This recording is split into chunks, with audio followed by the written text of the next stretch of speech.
ciidamo tiro badan oo hogaaminaya taliya carab oo dhowaan dowladdu ay sheegtay inay xilkii taliyanimadka ciidanka danab ay ka wareejisay ayaa ka baxay magaalada Kismaayo kuwaasi oo ku jeedo deegaanka Raas Kamboni.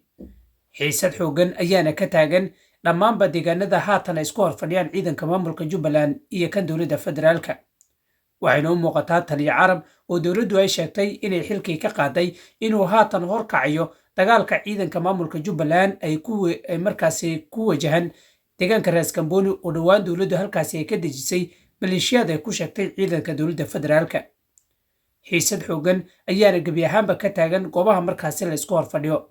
madaxweynaha maamulka Jubbaland Axmed Maxamed Islaam iyo dhammaanba taliyayaasha ciidanka ee maamulkaasi Jubbaland ayaa isla qaatay in la soo afjaro dableyda ay dhowaan dowladdu geysay deegaanka Raas Kamboni.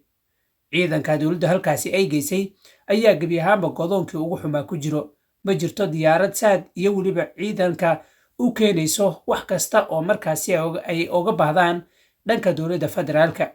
waxaana aagga ciidanka dowladda federaalka ay ku sugan yihiin iyo hareerihiisa lagu rakibay hubka noocyadiisa kala duwan kuwaasi oo loogu talagalay in gebi ahaanba lagu qarxiyo diyaarad kasta oo ka soo degto ama isku daydo inay caga dhigato garoonka deegaanka Raas Kamboni. sirdoonka dalka Kenya iyo ciidamada midowga Afrika ee aaggaasi ku sugan ayaana uga digay dowladda federaalka inay ku soo kalsoomaan aaggaasi.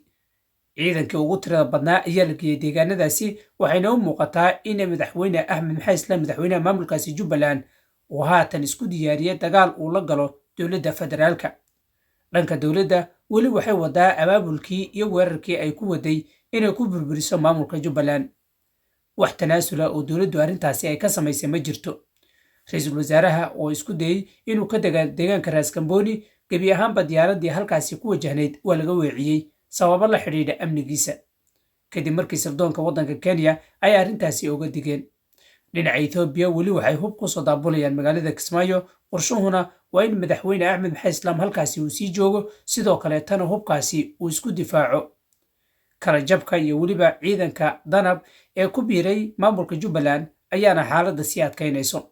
ciidamadii ugu tirada badnaa oo ka tirsan kuwa militariga dalkaasi Ethiopia ayaa qayb ka ah dagaalka. dowladda federaalka weli waxay wadaa abaabulkii ay markaasi ciidamada ku keenaysay deegaanada gobolka Gedo.